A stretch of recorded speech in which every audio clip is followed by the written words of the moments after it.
भारत माता की।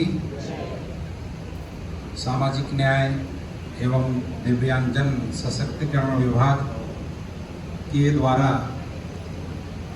माननीय श्री दिनेश सिंह बघेल जी के सेवा निवृत्ति उपरांत आयोजित इस कार्यक्रम में उपस्थित हमारे बघेल साहब जी, उनके परिवार के सभी सदस्यगण और यहाँ पर उपस्थित हमारे सिवनी के सभी गणमान्य नागरिकगण, सभी अधिकारीगण, कर्मचारीगण,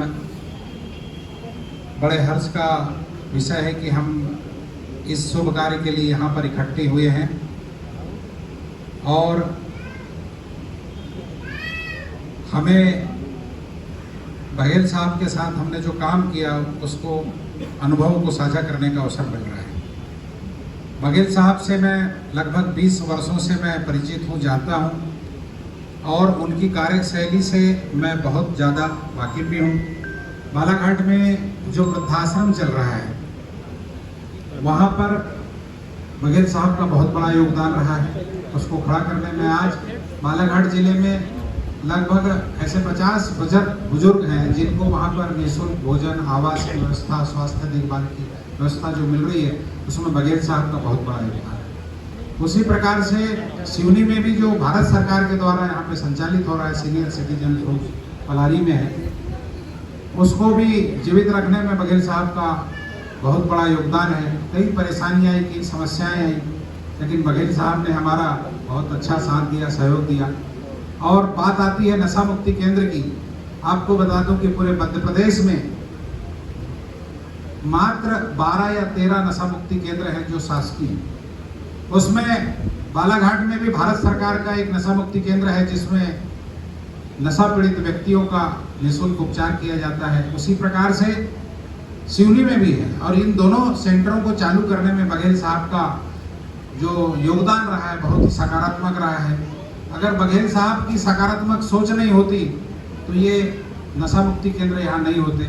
क्योंकि मैं आपको बता दूं, कई ऐसे माता पिता हैं जो अपने बच्चों से बहुत ज़्यादा परेशान है, कोई अपने पति से परेशान है, कोई भाई से परेशान है।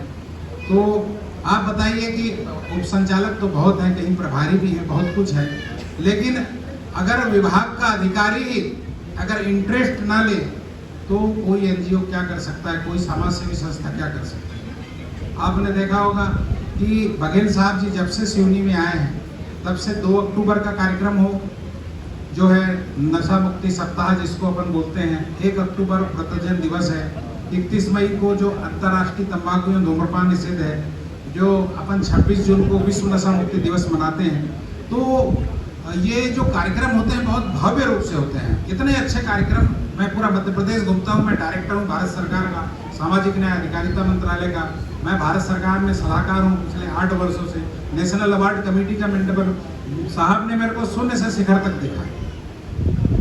जब मैं कुछ भी नहीं था तब से सर से मैं संपर्क में हूँ, और मुझे ऐसा लगता है कि कहीं ना कहीं बघेल साहब का मार्गदर्शन और बघेल साहब का आशीर्वाद और बघेल साहब की जो सकारात्मक सोच है उसके कारण हम लोग वहाँ तक पहुँचे हैं। मैंने जैसे कि आप लोगों ने कहा कि बघेल साहब जो है वो बाहर से सही में कठोर है, अंदर से नारियल के समान मुलायम है। तो बघेल साहब के लिए एक चीज तो मैं कहना चाहूंगा कि कांटों को चुभना नहीं सिखाया जाता, कांटों को कोई चुभना नहीं सिखाया जाता, कलियों को खेलना नहीं सिखाया जाता। कोई अपना बन जाता है, किसी को अपना बनाया नहीं जाता, किसी को अपना बनाया नहीं जाता। साहब का नेचर ऐसा है कि उनके अपने आप लोग बन जाते हैं। दूसरी बात यह कहना चाहूंगा बघेल साहब कि आप सेवानिवृत्त हो रहे हैं, मुझे तो ऐसा लगता नहीं कि आप सेवानिवृत्त हो रहे हैं, क्योंकि आदमी की सोच जो होती है वो बुढ़ापा लाती है। अगर हमारी सोच अगर ऐसी है कि नहीं हम अभी जवान हैं और हमारी कोई ज़्यादा उम्र नहीं है और अभी तो हमको 40 साल का सफर तय करना है, 100 साल जीना है, तो फिर वो युवा बन जाता है, जवान बन जाता है। तो मैं तो यह कहना चाहूँगा कि हमारे अपर कलेक्टर साहब जी यहीं पहुँच चुके हैं, तो मैं तो यह कहना चाहूँगा कि बघेल साहब के लिए कि बघेल साहब भले सेवानिवृत्त हो रहे हैं, लेकिन मैं यह कहना चाहूँगा कि साथ नहीं रहने से रिश्ते नहीं टूटा करते। माननीय अपर कलेक्टर साहब का स्वागत, अभिनंदन।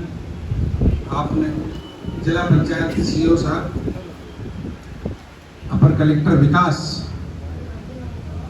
जोरदार तालियों स्वागत करें साहब का।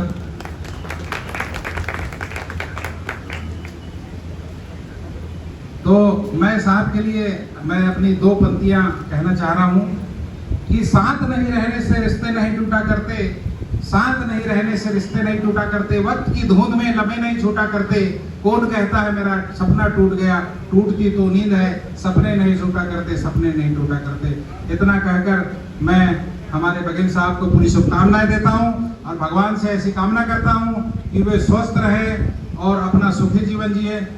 भगवान महाकाल की कृपा उन पे, उनके सभी परिवार पर बनी रहे। बोलिए भारत माता की। बहुत बहुत आभार धनंजय जी का।